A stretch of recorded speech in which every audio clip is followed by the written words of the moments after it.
신앙생활을 하면서 가장 많이 듣고 말하는 단어가 있다면 바로 믿음이라는 단어일 것입니다.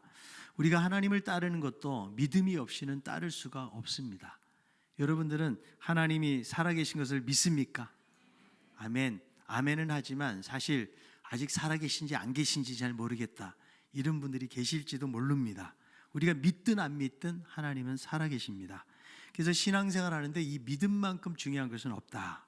믿음으로 천국을 가고, 믿음으로 기도해야 응답을 받고, 믿음이 있어야 성경이 믿어지는 것이고, 믿음이 있어야 하나님의 살아계심을 의지하고 험한 세상을 살아갈 수가 있는 것입니다. 그러니까 모든 것에 믿음이 뒷받침되지 않는다면 이 신앙이라는 것은 존재할 수가 없는 것이죠. 믿음이 없이 이성을 척도로 삼는 불신자들에게 신앙은 받아질 수가 없는 것입니다. 이 시대의 대표적인 무신론자의 한 사람 중에 도킨스라는 사람이 있습니다. 이 사람은 이기적인 유전자라는 책을 썼는데, 신앙은 사실이 아닌 줄 알면서도 믿는 것이다, 이렇게 정의를 내리고, 증거가 없어도 심지어 증거를 무시하는 맹신이라고 그렇게 말을 했습니다. 또 다른 무신론자 데니슨, 믿음을 주문이나 주술 같은 것으로 받아들입니다. 그래서 부모나 전통을 통하여 물려받고 무비판적으로 받아들이는 것을 그는 비판하고 있습니다. 히친스 같은 사람은 기독교는 이성이나 도덕적인 측면에서 잘 설명할 수 있는 것인데 신앙이나 믿음이라는 것으로 포장을 한다고 하면서 과학에 어긋나거나 이성을 능욕하는 모든 것을 불신한다고 말을 했습니다. 그러니까 무신론자들은 이성을 척도로만 삼기 때문에 과학의 원리로 설명되지 않는 것들에 대해서는 미신이나 혹은 잘못된 정신의 부산물로 그들은 여기고 있다는 것이죠. 여러분, 믿음이라는 측면을 모르면 하나님을 알 수도 없고 믿을 수도 없는 것입니다. 하나님은 세상의 과학이나 인간의 이성이나 지식으로 측정되어지는 분이 아니라는 거예요. 우리는 과학 그러면 대단한 것 같지만 과학에도 얼마나 많은 가설들이 많은지 몰라요. 그건 진리가 아니기 때문에. 그리고 과학을 통해서도 밝혀지지 않는 것들이 많이 있거든요. 그런데 신비한 하나님에 대해서 믿지 않다 보니까 자신의 이성을 척도로 해가지고 과학적인 원리로만 가지고 하나님을 보려고 하니까 그 하나님을 결코 그들은 만날 수가 없는 것입니다. 세상에서 여러분 학문을 많이 했다고, 지성적인 삶을 산다고 해서 다 똑똑한 사람들이 아니라는 거예요. 그 똑똑한 사람들도 믿음이 없이는 하나님을 깨달을 수가 없는 것입니다. 1997년 3월 뉴스위크지에 하나님의 존재를 끝까지 부인했던 어떤 과학자의 죽음에 대한 기사가 실려 있는데, 미국의 저명한 그런 천문학자였던 칼 세건이라는 사람에 대한 그런 내용이었습니다. 그는 골수암에 걸려가지고 62살에 투병생활하다가 세상을 떠나게 되었어요. 그래서 이 사람은 하나님의 존재, 부활, 영생에 대해서는 믿지 않았습니다. 때때로 여러 명의 기독교 지도자들하고 만나고 많은 대화를 나누기도 했지만 그의 입장은 한결같았어요. 증거가 없는 한 확실하게 알 수 없는 것이고 알 수 없는 것은 믿을 수 없다, 이런 말을 했거든요. 어느 날 이름이 있는 친구 목사가 찾아왔는데 이렇게 묻습니다. 그 목사에게, 당신같이 똑똑한 사람이 어떻게 하나님을 믿는가?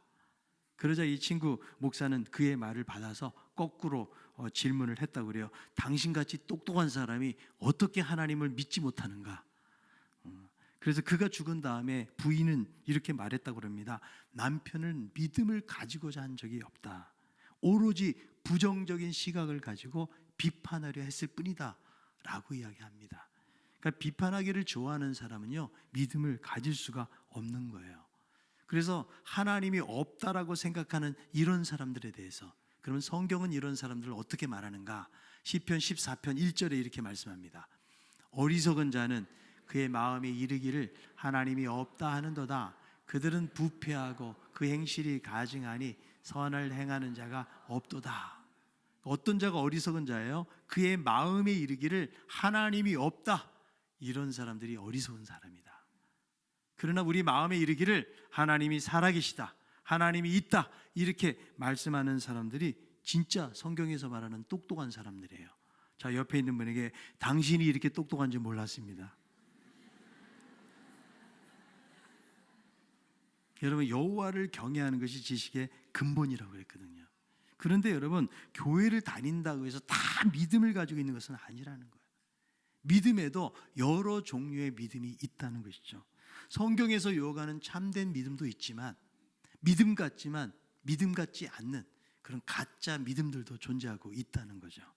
믿음이 아닌 것을 믿음으로 착각한 사람들이 나오죠. 마태복음 7장에 나옵니다. 23절 24절 그날에 많은 사람이 나더러 이르되 주여 주여 우리가 주의 이름으로 선지자 노릇을 하며 주의 이름으로 귀신을 쫓아내며 주의 이름으로 많은 권능을 행하지 아니하였나이까 하리니 그때에 내가 그들에게 밝히 말하되 내가 너희를 도무지 알지 못하니 불법을 행하는 자들아 내게서 떠나가라 하리라. 그런데 여러분, 이 앞에 있는 말씀에 보면 거짓 선지자들에 대한 말씀이 나오거든요. 그러니까 그들은 잘못된 믿음을 가지고 있었기 때문에 아무리 주의 이름을 가지고 선지자 노릇하고 귀신 쫓아내고 권능을 행해도 예수님께서 모른다라고 그렇게 말씀을 하신 것입니다. 가짜 믿음이에요. 여러분, 믿음이라는 것은 흉내낸다고 해서 되는 것이 아니라는 거예요. 진짜인지 한다고 해서 하나님이 받아주시는 것이 아니다. 그래서 제대로 알고 믿는 것이 너무나 중요한 것이죠. 이들에게는 진정한 믿음이 없었고 믿음 자체가 다른 믿음이었다는 거예요. 여러분, 최근에 신종 코로나 바이러스로 인해서 인터넷 판매 사이트에 뭐가 올랐는지 아십니까? 기도를 판매하는 사람들이 나타났어요. 그래가지고 200원부터 10,000원까지 그래서 입금 즉시 기도해주고 만약에 구매자가 바이러스에 걸렸다 5배로 환불을 해준대요. 실제로 기자가 돈을 보냈답니다. 그랬더니 이렇게 기도한다고 하면서 기도에 대한 내용을 보내주더래요. 어떤 사람은 기도에 대해서 올렸는데 자녀를 위해서 기도하는 건 1,000원이라는 거예요. 그래서 1,000원을 입금을 했더니 기도하는 인증샷을 보내주더래요. 그래서 여러분, 사람들의 이런 불안한 심리를 이용해 가지고 기도를 판매하는 사람들, 그리고 여기에 동조하는 사람들이 나타났다는 거죠. 여러분, 이런 기도를 무슨 기도라고 그래요? 가짜 기도예요. 기도를 하기는 하는데 하나님이 받지 아니하시는 그런 기도를 이들은 하고 있는 것이죠. 그래서 여러분, 믿음이라는 것도 제대로 된 믿음이 있어요. 그러나 믿음도 순도가 떨어지는 믿음이 있다. 여러분, 금이라고 다 금이 아니죠. 여러분 아마 반지 끼고 다니는 분들이 계시는데요, 14K, 18K도 있어요. 그런데 가장 순도 높은 금은 24K, 99.99% 이거를 순금이라고 말하는 거죠. 여러분, 신앙도 이런 순전한 신앙이 있다는 거죠. 그래서 하나님은 이런 믿음을 갖도록 하기 위해서 허락하시는 것이 있는데 그것이 바로 고난과 시련이라는 거예요. 왜냐하면 시련과 고난이 없으면 불순물이 제거가 되지 않기 때문에, 순전한 믿음이 안 되기 때문에 하나님이 우리들을 순전한 믿음으로 이끌어 가시기 위해서 이런 고난과 시련을 허락하신다는 거예요. 자, 오늘 읽었던 베드로전서 1장 7절에 있는 말씀 읽어봅니다.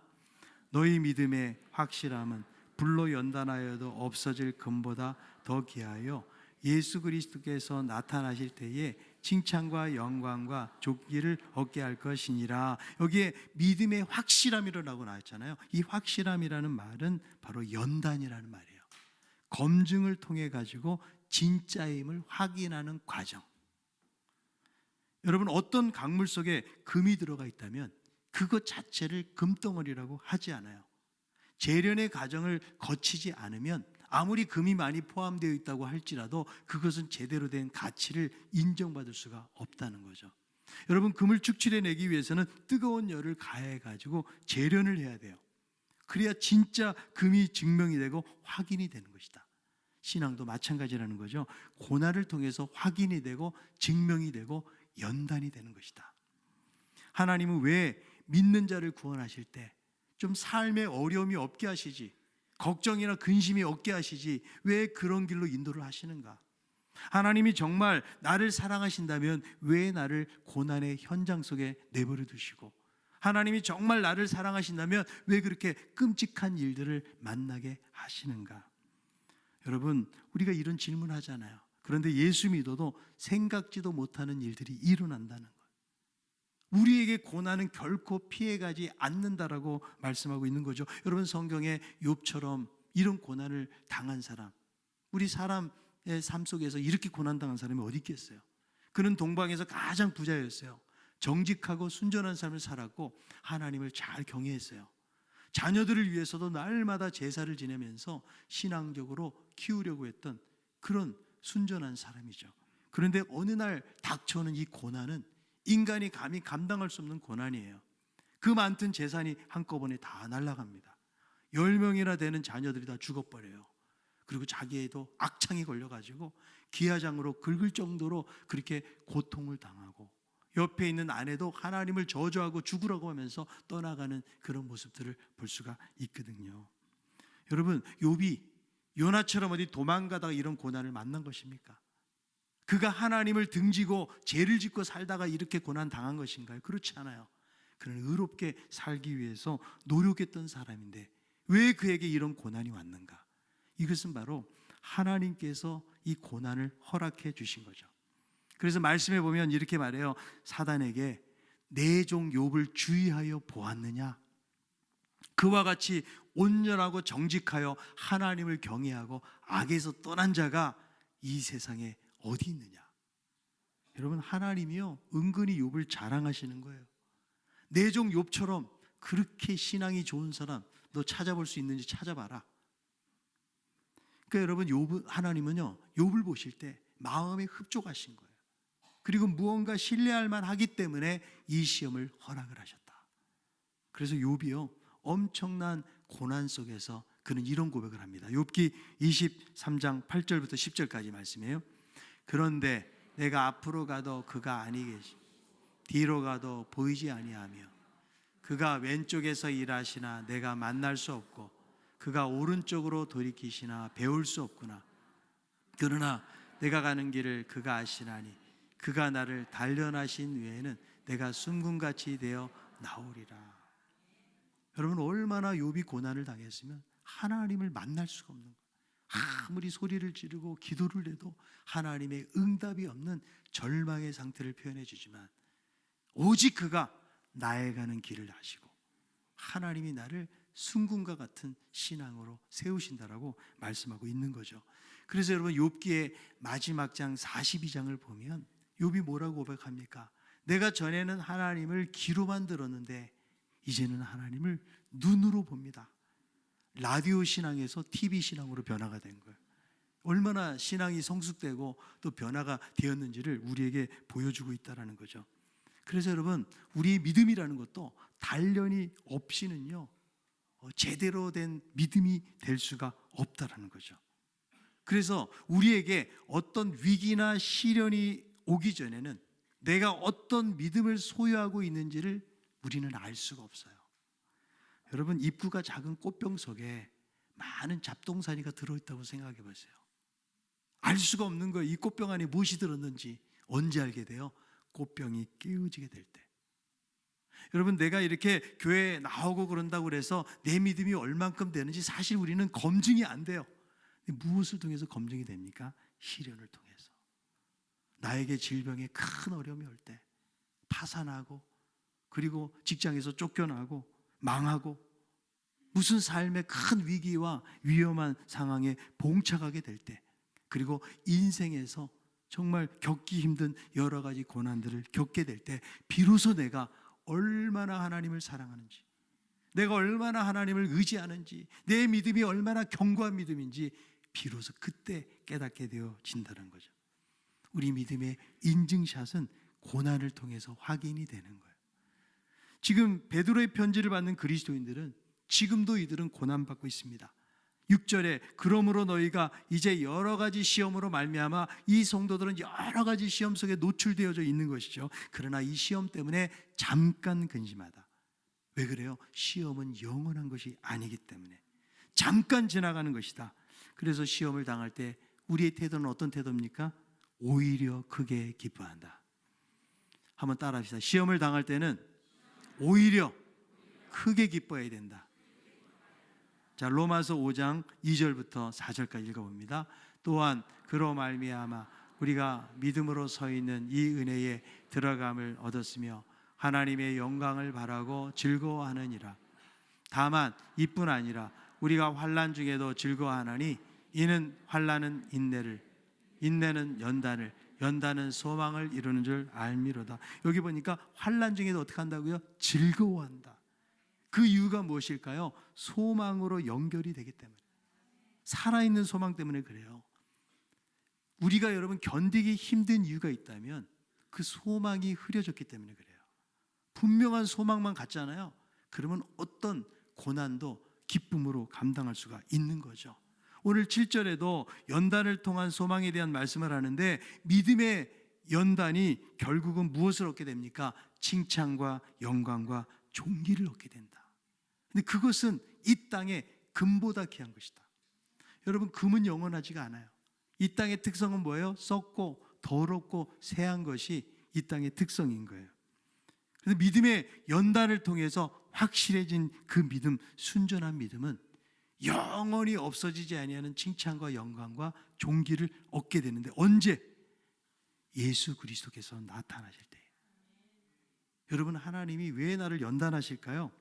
우리 안에 부적절한 태도가 있는 거예요. 죄에 대한 불순물이 있다는 거예요. 순전한 믿음을 만들기 위해서 제거되고 없어져야 될 것들이 있기 때문에 하나님이 고난을 통해서, 시련을 통해서 우리를 다루고 계시는 거예요. 그래서 하나님은 이 고난을 통해서 자기 의존성을 버리게 하세요. 하나님은 고난을 통해서 우리가 세상에서 하나님보다 더 의지하는 어떤 것들을 하나님께서는 버리게 하신다는. 여러분, 그래서 우리는 고난을 당하잖아요. 생각하게 되는 거예요. 내가 정말 하나님을 잘 섬기고 있는가? 내가 지금까지 과연 무엇을 바라보고 이 땅을 달려왔다는 말인가? 이것이 고난이 없으면 여러분 절대 돌아보지 못하게 되어진다는 거예요. 하나님께서 이스라엘 백성들 왜 광야 생활을 지켰을까요? 가나안 땅 곧바로 가게 하시죠. 그런데 430년 동안 그들은 애굽 땅에 살면서 종살이를 했잖아요. 노예 근성으로 가득 차 있는 거예요. 그거 가지고는 하나님의 정하신 그 땅, 약속의 땅에 들어갈 수가 없기 때문에 40년 동안의 혹독한 훈련을 시키셔서 온전히 하나님 말씀에 순종하는 하나님의 백성들을 데리고 거기에 들어가시는 모습을 볼 수가 있는 것이죠. 그래서 여러분, 우리들도 지금 시련을 겪고 있다면 하나님이 우리들을 어디에 데려가시려고? 천국에 데려가시기 위해서 우리들을 훈련시키고 있다는 사실을 믿으시기 바랍니다. 여러분, 우리의 결국은요, 천국이에요. 그래서 우리의 신앙이 그야말로 재림신앙을 갖고 천국에 대한 신앙을 가져야 돼요. 그런데 여러분, 솔직히 여러분, 천국 가고 싶어요? 아멘. 나이 드시면 아멘 그럽니다. 질병이 있다든지. 그런데 내가 여전히 젊음이 있고 내가 살아갈 날들이 많다고 여기는 사람들은 사실 천국에 대한 소망이 별로 없어요. 여러분, 하늘나라에 가면은요, 생명수 그 시냇가 옆에 생명나무가 있잖아요. 거기에 열매가 12가지 열매가 맺히거든요. 마트에 가보세요. 12가지보다 훨씬 많은 싱싱한 열매들이 더 많아요. 사실 여러분, 천국은요, 이 언어를 가지고는 다 설명할 수가 없어요. 우리가 그저 이 땅을 살면서 그냥 편하게 사는 요 정도를 가지고 생각을 하면 안 돼요. 그건 형언할 수 없는 영광스러움이 있는 것이기 때문에 우리들은 다 그것을 바라보면서 살아가야 된다라는 거죠. 여러분, 우리에게 천국을 사모하는 마음이 없다라는 것은 이 땅을 딛고 살아가는 이 세상이 살만하다는 거예요. 살기가 편하다는 거 아니에요. 여러분, 북한의 지하 교인들은 얼마나 천국을 사모하겠어요. 여러분, 중국에 최근에 신앙의 핍박들이 심해지고 있어요. 그래서 여러분, 선교사들이 추방당할 뿐만 아니라 가정교회들을 폐쇄시키고, 그리고 심지어는 그들의 통제에 따르지 않는다고 영상을 보니까 교회 예배당을 폭파시키는 거예요. 지금 그런 일들이 일어나고요. 그리고 종교에 관련된 의례들을 만들어 가지고 점점 감시하고 예배드리지 못하게 하고, 이런 핍박들이 지금 다가오고 있다는 거예요. 여러분, 거기 있는 성도들이 무엇 때문에 기도할 것 같아요? 하나님, 정말 이 환난의 때, 어려운 때에 신앙을 잘 지킬 수 있도록 도와주십시오. 여러분, 그것을 위해서 기도하는데 우리처럼 기도하겠어요? 우리는 그냥 여전히 의지할 게 많아. 여전히 이 땅에 나를 편안하게 만들어주고 나를 안전하게 만들어줄 어떤 것들을 여전히 의지하고 있기 때문에 우리는 망해도 별로 망한 티를 안 내. 왜? 의지할 게 있어서 그래요. 정말 의지할 것이 없고 생명의 위협을 당하고 이런 어려움 속에 있다면 우리는 그만큼 하나님을 의지하게 되지 않을까. 그래서 여러분, 우리가 알아야 될 것은 성공적 신앙생활이 뭔가, 세상에서 형통하고 잘 되는 것, 그거 자체가 성공적 신앙생활이 아니에요. 성공적 신앙생활은 고난 중에서도 기뻐하고 감사하는 거예요. 고난 중에서도 하나님이 선한 목적을 가지고 나의 인생에 대해서 이렇게 계획하시고 나를 이렇게 이끌어 가시는구나. 고난을 통해서 하나님이 나의 인격을 다듬어 주시고 정말 순전한 신앙의 삶으로 나를 이끌어 가시는구나. 이렇게 고백하고 나아가는 이것을 하나님이 원하고 계신다는 거예요. 그래서 이 시련과 고난은 우리의 믿음을 강화시켜주고 이 시련 때문에 우리 안에 있는 욕망이 제거가 되는 거예요. 여러분, 이 시련 때문에 장차 우리에게 나타날 그 영광을 우리가 바라보고 소망하게 된다는 거예요. 그러므로 여러분, 우리들은 고난과 시련을 당할 때 왜 하필이면 나에게 이런 고난이 있을까, 이것을 질문하는 것이 아니고 오히려 기뻐하고 신뢰와 인내와 용기를 가지고 반응하면서 나아가야 된다는 거죠. 여러분, 이 믿음의 연단은 주님이 재림하실 때, 그리고 우리가 주님 앞에 갔을 때에 칭찬과 영광과 존귀를 얻게 되는데, 이것이 연단의 진짜 목적이라고 말하는 거예요. 내가 그토록 만나기를 원하는 주님을 만날 때 그런 축복이 우리에게 주어지게 된다. 여러분, 이 땅을 살아가면서는 여러 연단 때문에 우리는 낙심하게 되고요, 이 연단들 때문에 우리들은 칭찬과 영광이 지금은 없어요. 그래서 우리가 시련 속에서 잊지 말아야 될 것이 뭐냐? 바로 살아있는 소망이에요. 그분이 주실 은혜와 영광을 보면서 믿음의 연단을 우리는 잘 받아가야 된다. 내가 신앙생활 정말 잘하는 것은 삶에 고난도 없고 시련도 없는 것이 성공적 신앙이 아니고 계속되어지는 시련 속에서 연단되어져서 우리의 믿음이 확실하게 드러나고 확인되는 그런 순전한 신앙을 하나님은 우리에게 요구하고 계시다라는 거예요. 여러분, 똑같은 탄소라도요, 열을 어떻게 받고 배열이 되느냐에 따라 수치될 수도 있고 다이아몬드가 될 수도 있는 거예요. 여러분, 수치 되기를 원하십니까? 다이아몬드가 되기를 원하십니까? 자, 옆에 있는 분에게 당신은 다이아몬드가 되십시오. 그런데 아무나 다이아몬드가 되는 것은 아니에요. 엄청난 압력을 받아야 되고 당금질을 받아야 되는 거예요. 여러분, 신앙도 정말 다이아몬드 같은 신앙을 가지고 있는 사람이 아무런 환경에 어려움 없이, 그런 분들 중에서 그런 믿음 가지고 있는 분은 찾아볼 수가 없어요. 인생에 수없이 많은 고난을 겪어가지만 그 가운데서도 하나님 나라의 소망을 좀 바라보면서 살아가는 그분들의 신앙이 얼마나 귀한지 모르겠습니다. 여러분, 점점 예수 믿기 어려운 시대로 도래하고 있어요. 오히려 과거에 배고플 때보다 훨씬 어려워진 거예요. 지금은 여러분 복음 전해보세요. 사람들이 교회 오려고 안 합니다. 그래서 점점 안 나가 가난한 교인들이 점점 많아지고 있는 시대를 살아가고 있다는 거죠. 요즘 여러분, 이렇게 신종 바이러스, 이 독감 폐렴 때문에 사람들이 두려워해요. 전 세계에 있는 사람들이 두려움에 빠져요. 그러다 보니까 여러분, 신앙적으로도 얼마나 지금 위축이 되고 있는지 몰라요. 집단으로 모이는 곳에. 여러분, 잠언서에 그런 말씀이 있어요. 게으른 자의 고백이 뭔지 아십니까? 바깥에는 사자가 있다는 거예요. 바깥에는 신종 바이러스가 있다는 거예요. 그래서 그냥 그 침상에서 계속 그냥 일어나지 못하는 모습을 그렇게 말해주거든요. 물론 우리가 많이 모이면 여러분 서로 조심해야 될 필요가 있어요.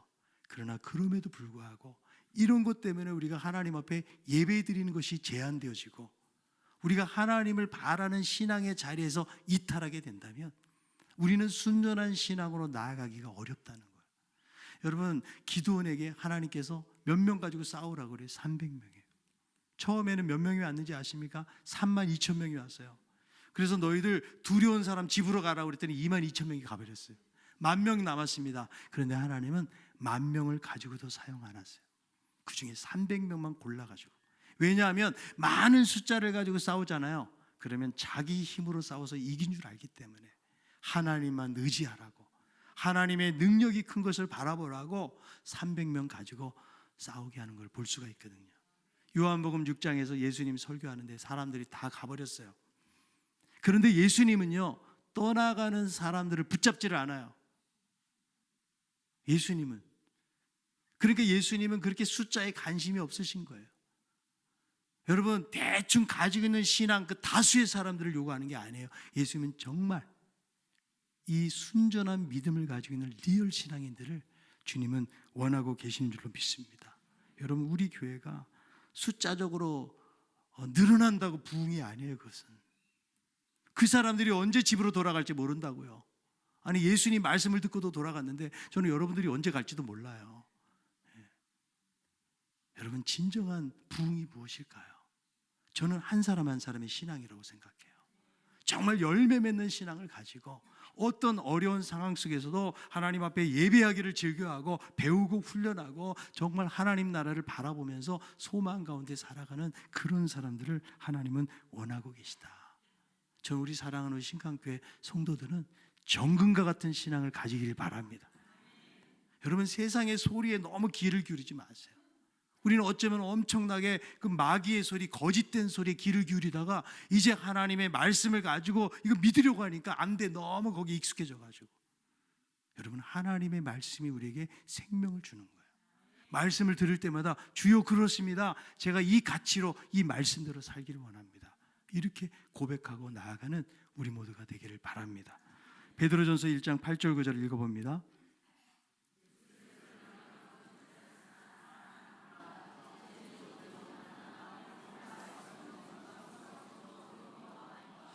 믿음의 결국 곧 영혼의 구원을 받음이라. 여러분, 시련 중에서 살아갈 때 주님을 보지 못하잖아요. 그런데 베드로는요, 옆에서 가장 가까이에서 섬겼던 사람이에요. 근데 지금 이 편지를 받고 있는 수신인들, 로마 변방에 흩어져서 고난당하고 있는 성도들은 예수님을 보지를 못해요. 여러분, 우리들도 예수님 봤으면 좋겠어요. 옆에 계신 거를 우리가 눈으로만 본다면 얼마나 우리의 신앙이 달라지게 될까요? 이 고난받는 성도들도 예수님을 눈으로 보지는 못하지만 너희가 사랑하는도다. 그 예수님을 보지는 못하지만 말할 수 없는 영광스러운 즐거움이 그들 가운데 있다라고 말씀해 주는데요. 여러분, 이것이 진정한 믿음이라는 거예요. 우리가 여러분 하나님을 잘 못 믿는 이유가 무엇일까요? 보지 못하니까 그래요. 만약에 저 대신에 여기 지금 예수님이 갑자기 나타나셨다 그럼 다음 주에 빠지겠어요? 안 빠지겠어요? 여러분, 그렇게 대충 살겠어요? 정말 예수님을 내가 눈으로 봤다 그러면 아마 여러분들의 삶은 180도로 달라지게 되리라고 생각을 하거든요. 여러분, 믿음은 보지 못하는 것을 보는 거예요. 예수님의 제자 중에 도마 보세요. 예수님 못 봤기 때문에 나는 예수님의 부활을 믿을 수 없다. 그런데 어느 날 주님이 나타나셔서 도마에게 뭐라고 말씀하세요? 요한복음 20장 27절. 내 손을 보고 내 손을 내밀어 내 옆구리에 넣어보라. 그리하여 믿음 없는 자가 되지 말고 믿는 자가 되라. 도마는 예수님을 눈으로 확인하고요, 나의 주 나의 하나님이라 고백해요. 예수님 뭐라고 말씀하세요? 너는 나를 본고로 믿느냐? 보지 않고 믿는 자가 복되도다. 우리는 여러분 예수님 이 베드로보다 더 복된 사람들이에요.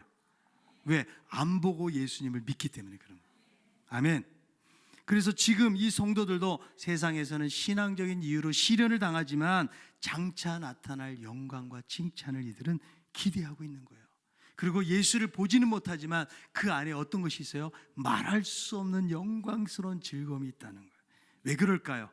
믿음의 결국은 바로 영혼 구원을 말하기 때문이다.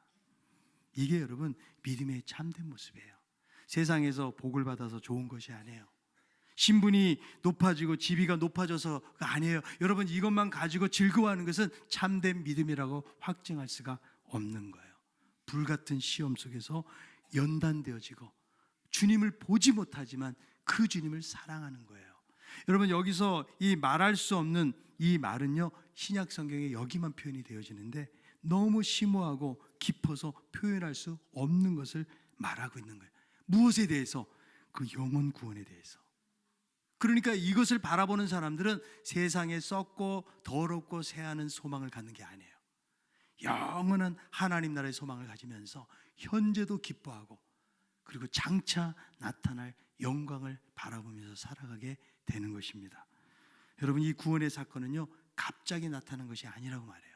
10절부터 12절까지 설명하는데 이미 구약의 말씀을 통해서 특별한 사람들, 선지자들이 연구하고 살펴서 준비한 것입니다. 그들은 앞으로 이루어질 일들이기 때문에 자신들은 누리지를 못했어요.